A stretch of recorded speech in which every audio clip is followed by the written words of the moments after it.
হেই আসসালামু আলাইকুম। আমি Johnny Demra bike training centre থেকে আজকে আমাদের ফারহান ভাইকে নিয়ে এসেছি। ফারহান ভাই উনি আমাদের সাথে জয়েন হয়েছে প্রায় আরও 3 থেকে 4 মাস আগে। তো উনি একটা ক্লাস করে চলে গিয়েছিল, পরবর্তীতে ভাই আজকে 4 মাস পরে যোগাযোগ করে দেন, আমরা আবার তার সাথে ট্রেনিংটা শুরু করেছি। তো বেসিক্যালি আজকে তার হিসেবে সেকেন্ড ডে ক্লাস, মোটামুটি উনি সেকেন্ড গিয়ারও চালাচ্ছে। তো এখন আমরা মূলত আজকে যে বিষয়টা প্র্যাকটিস করছি সেটা হচ্ছে যে 45 ডিগ্রি অ্যাঙ্গেলে জিরো সার্কেলিংটা করা, যেটা আমাদের অনেক ক্ষেত্রে ইউজ হয়। লাইক আমরা যখন কোনো রাস্তা ক্রস করতে যাই, দেখা যাচ্ছে যে ডানে বামে ঘুরতে যাই, কর্নারিং করতে যাই বা গাড়ি ঘোরাতে যাই, সেক্ষেত্রে আমাদের 45 ডিগ্রি অ্যাঙ্গেলে এই জিরো সার্কেলিংটা আমাদের অনেক বেশি কাজ করে। তো এই ক্ষেত্রে যে জিনিসটা বেশি ফোকাস করতে সেটা হচ্ছে আমাদের যে ক্লাসটা অল্প ছেড়ে আমাদের অ্যাক্সেলারেশনটা একদম পারফেক্টভাবে ইউজ করাটা, এটার উপর অনেক কিছু ডিপেন্ড করে। তো ওই জিনিসটাই আমরা চেষ্টা করছি, কারণ এখানে ক্লাসটা যদি সঠিকভাবে ব্যবহার না হয় সেক্ষেত্রে স্টার্টটা অফ হয়ে যেতে পারে এবং অ্যাক্সেলারেশনটাও একদম অ্যাডজাস্ট করে দিতে হবে। তো আমরা তাকে এটাই প্র্যাকটিস করাচ্ছি এখন, যাতে সার্কেলিংটা উনি একদম পারফেক্টভাবে করতে পারে, স্টার্ট অফের চান্সেস না থাকে। কারণ যখন আপনি এই ধরনের টার্নিং করবেন সেক্ষেত্রে যদি আপনার স্টার্ট অফ হয়ে যায় সেক্ষেত্রে আপনার গাড়িটা সাডেনলি অফের কারণে ব্রেক হয়ে যেতে পারে, সেটার কারণে আপনার একটা অ্যাক্সিডেন্টের চান্সেস থাকতে পারে, অথবা দেখা যাচ্ছে যে আপনার পিছনে কোনো গাড়ি থাকতে পারে, সেক্ষেত্রে গাড়িটার সাথে আপনার কোনো ধরনের প্রবলেম হতে পারে।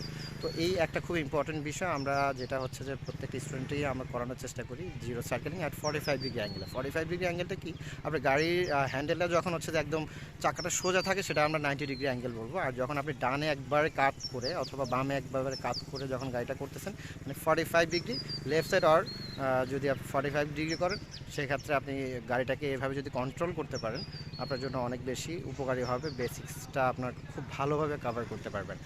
আর আরেকটা বিষয় নিয়ে আজকে কথা বলবো, সেটা হচ্ছে আমাদের ব্রেকিংটা। আমরা দেখা যাচ্ছে যে যখনই কোনো নতুন গাড়িতে উঠি, আমাদের যারা নতুন রাইডার আছেন তাদের জন্য একটা মেসেজ থাকবে যে তারা যখনই কোনো নতুন গাড়িতে উঠবেন সবার আগে যেটা করবেন সেটা হচ্ছে যে ব্রেকটা চেক করে নেবেন। যে কোনো গাড়ির একটা ব্রেকিং লেভেল থাকে, সেটা অনেকটা বলতে পারেন যে আপনার গাড়ি আপনি আপনার কমফোর্ট জোনে ব্রেকিংটা সেট করে রাখছেন, যেটা হচ্ছে যে অল্প প্রেসে অনেক বেশি ইফেক্ট করতে পারে, আবার অনেক বেশি প্রেসে হয়তো দেখা যাচ্ছে গাড়ির ব্রেক না হতে পারে। তো যে এটার জন্য একটা চান্সেস থাকে যে আপনার অ্যাক্সিডেন্ট হওয়ার।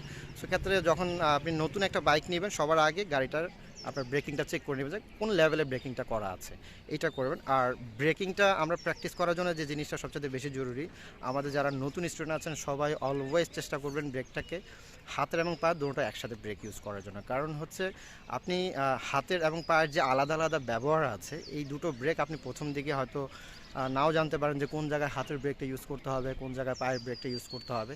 সেজন্য আমাদের প্রথম দিক থেকে যারা বিগিনাররা আছেন তাদের জন্য সবচেয়ে বেশি ইজি হবে যদি দুটো ব্রেক আপনারা একসাথে ইউজ করেন। তাহলে যেখানে হাতের ব্রেকের দরকার আছে সেখানে হাতেরটাও পাবে, আবার যেখানে পায়ের ব্রেকের দরকার আছে সেখানে পায়েরটাও পাবে। তো আপনার প্রথমে যারা গাড়ি চালানো শুরু করবেন প্রথমে ব্রেকটা প্র্যাকটিস করে নেবেন। 1 নম্বর গিয়ার কমপ্লিট করার পরেই দেখা যাচ্ছে যে প্রথম ব্রেকটা প্র্যাকটিস করে নেবেন, তাহলে আপনার গাড়িটা থামানোর যে প্রসেসটা, আপনি চালানোটা শিখলেন, যদি থামানোটা না শিখেন সেক্ষেত্রে কিন্তু হবে না। তো এই ক্ষেত্রে হাতের এবং পায়ের ব্রেক দুটোটা একসাথে ইউজ করে গাড়িটাকে থামানোটা প্র্যাকটিস করে নেবেন। তা এবং কি পূর্ব শর্ত আপনাকে আগে ক্লাসটা ধরে নিতে হবে। ব্রেক করার আগে যখন আপনি মেন্টালি ইন্টেনশন নিচ্ছেন যে আপনি ব্রেক করবেন, তখনই যে আপনার আগে ক্লাসটা ধরে নিতে হবে। অ্যান্ড দেন যে পা, যেটা লেফট সাইডে যে আপনার পাটা, ওই পাটা আপনাকে মাটিতে ফেলতে হবে, মানে প্লেসমেন্ট করতে হবে গাড়ি থামানোর আগে। কারণ আপনার গাড়িটা যখন একবারে জিরো স্পিডে আপনি ব্রেক করে ফেলবেন তখন গাড়িটা ডানে অথবা বামে যে কোনো একদিকে কাত হবে। তো ওটা হয়ে ওর ডিরেকশনটা নিজ থেকে চুজ করার আগে আপনাকে যেটা করতে হবে, আপনাকে আগে ডিরেকশন দিতে হবে যে লেফট সাইডে যত গাড়িটা থামে, এই জন্য আপনাকে বাম দিকে পাটা ফেলতে হবে।